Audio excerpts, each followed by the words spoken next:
The leaves are out. The temperature's falling. The election is electioning. Fall is in full swing. I'm Ray Swantek. And I'm Berrigan Edwards. Today is November 1st. And you're watching Wave TV.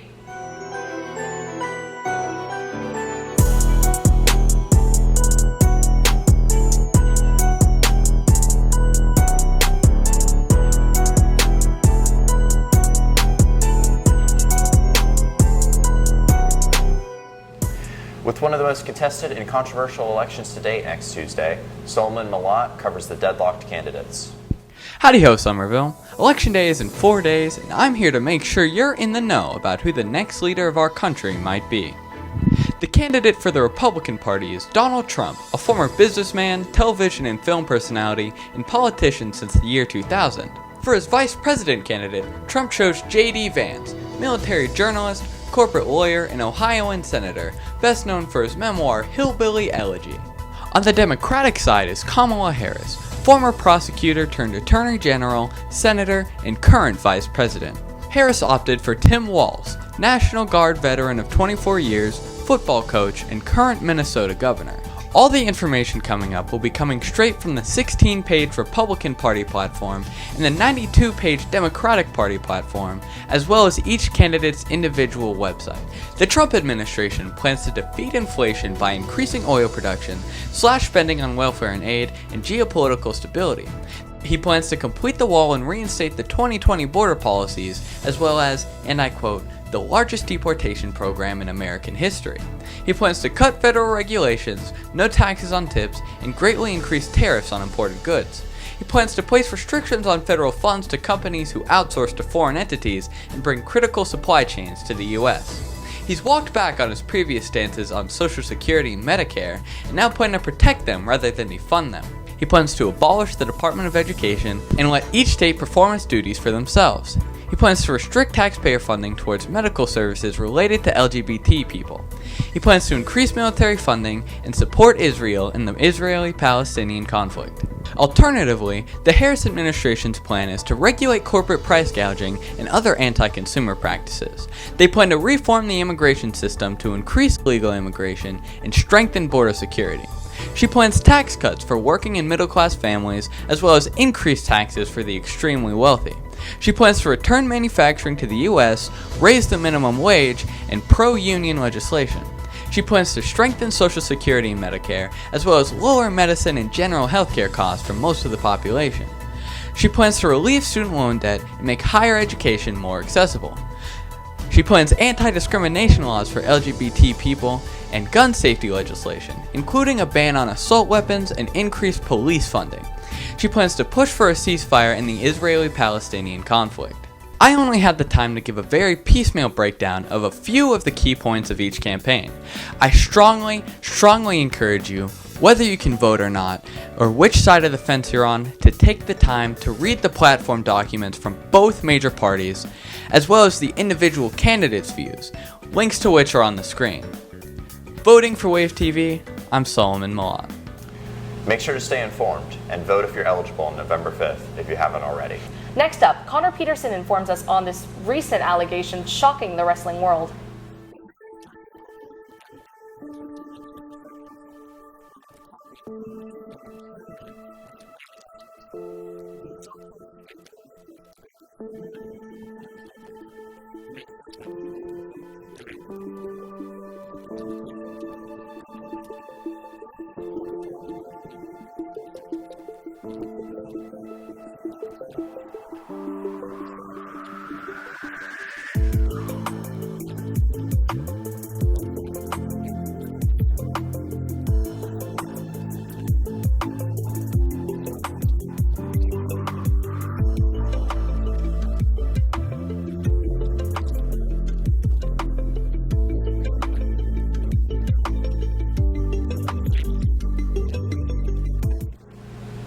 Pivoting to baseball, Sullivan Hodges and Gavin Young covers the LA Dodgers' historic run this season. Welcome back to Wave Center, folks. The World Series features the best of teams in each conference to play in a best-of-7 series. This year, we'll see the Bronx-based New York Yankees and the Los Angeles Dodgers face off. Here's a recap of the game so far. Gabby! Meet Freddie! Game 1 came down to the wires with the Yankees leading 3-2 going into the ninth. With bases loaded, Freddie Freeman gave the Dodgers fans something they won't ever forget. Cortez delivers. Freeman hits the ball to right field. She is gone! Game 2 is in favor of the Dodgers as well, as great pitching allowed them to hang on to a 4-2 victory to take both games at home. Game 3 traveled back to New York as Judge and the Yankees continued to struggle with a 4-2 loss, plating their only 2 runs in the bottom of the ninth. In Game 4, with their season on the line, the Yankees exploded for 4 runs in the third and added another 5 in the 8th to grab an 11-4 win, sending them back to LA for a do-or-die Game 5. Reporting for Wade TV, I'm Gavin Young. And I'm Sullivan Hodges. With autumn here, Christmas rises again to overtake the season. Noah Goppert and Lillian Roy both remind us of the importance of November's identity. Don't want a lot for Christmas.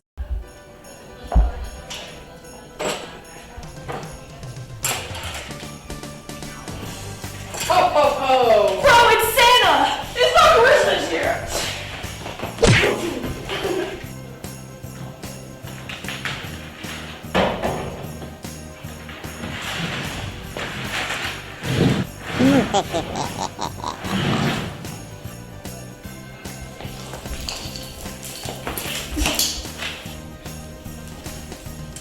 Santa, please. I didn't mean it. I didn't mean it. I didn't mean to ruin your Christmas decorations. I didn't mean to steal the tree. I didn't mean to punch you in the face. Please, Santa, just let me go.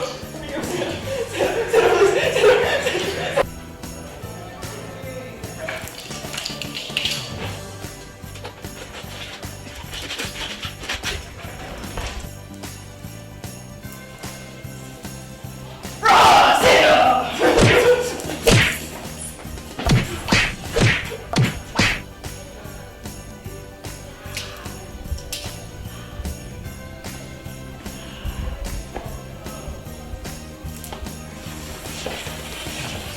It's November. Remember your thanks. Wait for Christmas. Make sure to savor fall while it's still here. Especially now that our clocks will soon be changing. Abby Ellers tells us more.